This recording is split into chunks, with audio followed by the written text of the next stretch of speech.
All right, here with Kevin Schofield from sccinsight.com. And got some information here on the Che Taylor wrongful death lawsuit that was filed against the city of Seattle and four officers. Looks like there's been some movement in the court system, huh?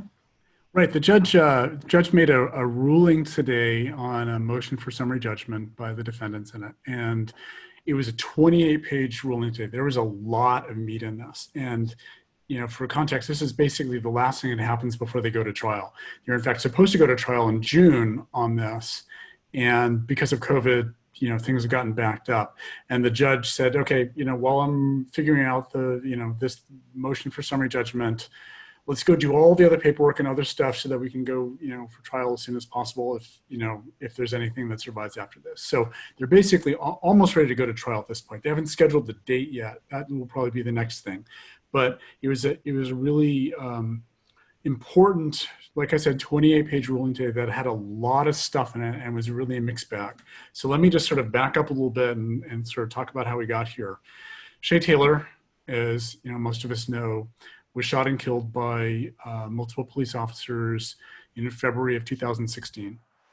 2 years later, his estate, his children, his mother, and the estate of his deceased wife, Brenda Taylor, sued four police officers who were involved in this incident and the city of Seattle for wrongful death over this. And that wrongful death in and itself is not the charge. It's sort of a class of lawsuit, and it really sort of comes down to a bunch of specific constitutional violations and other law violations that they allege, right? And we're going to get into sort of a little bit of some of that in a minute. So they filed a complaint in February of 2018, and the way these things work is both sides can, either side or both sides can file what's called motions for summary judgment. And a motion for summary judgment says, to the extent that there aren't facts in dispute, and it's just a question of what does the law say, the judge can rule right away and the stuff doesn't have to go to trial, right? But it's really important that there is no dispute over the facts that are relevant to that particular piece of law. If there's facts that are relevant, then the judge is not allowed to rule on that stuff, right? It has to just be questions of law on this stuff. But to the extent that both sides agree on, yep, these are the facts, then the judge can sort of dispose a bunch of the stuff really quickly. What's happened in this case is after February 2018, when they filed their complaint in this, the defendants filed a motion for summary judgment to get a bunch of it, basically dismissed. Not all of it, but a lot of it. And the judge ruled in their favor and basically dismissed a lot of it. And the plaintiffs filed, basically they revised their complaint and they filed a new one. And pretty much what happens in these cases is plaintiffs get to file, they get one mulligan. They get one do-over on this, and they get to file one second complaint on this. They did that. The defendants filed a new motion for summary judgment and got a lot of it kicked out again. And then the plaintiffs asked to file a third, a third version of their complaint, which doesn't often happen. And the defendant said, hey, come on, guys. A lot of this stuff looks to be the same as the first two times. But the judge said, he's really got along with this. And he said, okay, you can file the third complaint. And then the defendants filed a third motion for summary judgment against this. And that was what was ruled on today, right? So there aren't going to be any more complaints from this point. It's just, resolving this, and then it goes to trial from here. So it says a bunch of things, and neither side got everything that they wanted in this, right? So for just on the top, going down the top, there were four officers involved in this, two that actually were involved in shooting Che Taylor, and there were, let's call them the arresting officers. And then there were two more backup officers who the arresting officers called in to be backup, and they were there. They, sort of took part from distance. They didn't fire their guns, but they were also involved in this. They, repeated some of the orders to Shay Taylor about, put your hands up, get on the ground, which potentially could be, interpreted as conflicting orders that he got. And he didn't know, he may have gotten confused as to what he was supposed to do. And that's one of the issues that comes up in this whole thing. And then there's the city of Seattle, right? So part of what the defendants asked for was to dismiss all the charges against the two backup officers and then just dismiss the federal charges against the city of Seattle, right? And on the backup officers, because they, the judge said because the backup officers, while they were, issuing commands to Shay Taylor, they didn't shoot him, right? And they, in fact, didn't even touch him and didn't get, within a distance of him.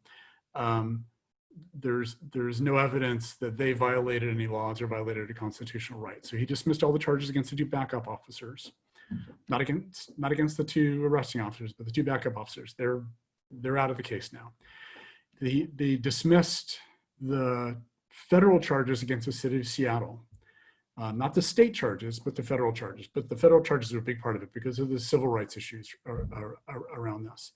And the rule around this, and I think we've talked about this before, is if you're going to sue the city of Seattle for things that city employees do, like police officers, you have to prove that their actions were because of a stated policy or practice by the city, right?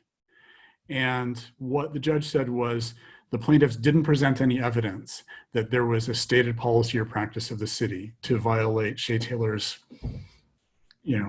rights, right? So they dismissed the federal charges for the city, and that leaves some state charges against the city and the charges against the two arresting officers. Spalding and Miller are their names. So also, there are a lot of plaintiffs in this, as I mentioned before. There's Shay Taylor's mother, his children, his estate, and his deceased wife's estate. They dismissed most of the charges from his estate and his wife's estate for sort of legal reasons having to do with, what standing they have to sue over things. But as far as his mother and his children, those charges are still there and they're still parties. So a bunch of the parties of the suit just dropped out, right? And it's really down to mostly the two officers and Shay Taylor's mother and Shay Taylor's children are sort of the key parts of this, right? So that narrows this down a little bit. And then it really gets down to like the issues about, can any of the charges themselves on the merits be dismissed at this point?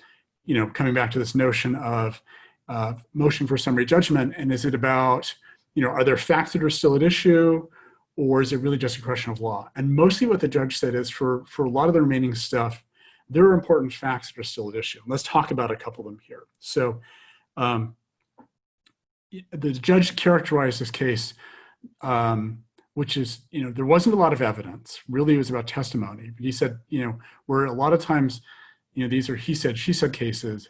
This was and these are his words, they said he's dead. And by that, he means the four officers had testimony about, what they saw, what they thought was going on, but Shay Taylor can't testify because he's dead, right?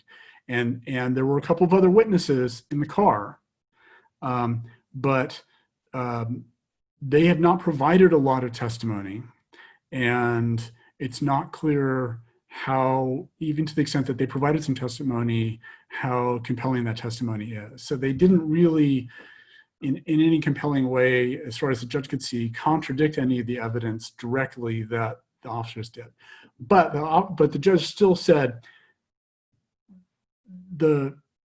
it's not a foregone conclusion that a jury would find the four officers to be credible.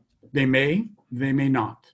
But I don't want to prejudge whether a jury would find their testimony credible, right? So if you're asking me to rule on things just on what the testimony of the four officers are saying in terms of what happened, I'm pretty hesitant to do that. And there's a couple of key issues that came up in this case that he really said, I think that needs to go to a jury. And one of them is, it's this whole question of whether the officers actually had probable cause to arrest him. And what happened is when the officers first arrived on the scene, they saw Shay Taylor and they believed they saw he had a gun on him, which would have been a violation of his probation, I believe, right? He was not allowed to be carrying a firearm. And then while they called for backup, and before the backup arrived and they could go do anything, and they didn't want to confront him on their own, Shay Taylor got in a car and left. And he came back 30 minutes later, and they immediately said, okay, go, and went to arrest him without reconfirming that he still had a gun on his person. He had a holster on his side, but it wasn't clear if there was actually a gun in it, right? And the judge said, by law, by precedent of cases, they really needed to go reconfirm that before they assumed that they had probable cause to arrest him. So that's a big open issue that jury is really going to have to wrestle with. Another big issue, and this is a key one where there's, the officer's testimony is key in this, and this is a place where the other witnesses, couldn't or didn't contradict, but also didn't, sort of prove out what they said. The four officers all said they saw what looked like Shay Taylor reaching for a gun in the holster, right?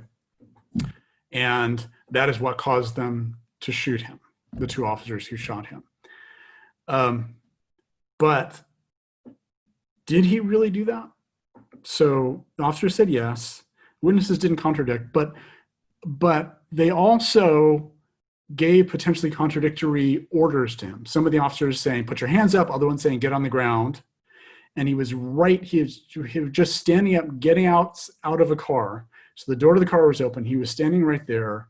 He turned around and kind of leaned down, and they were wondering whether they thought he was reaching for a gun, but he might have just been trying to sort of brace himself on the car as he was climbing down to the ground, right?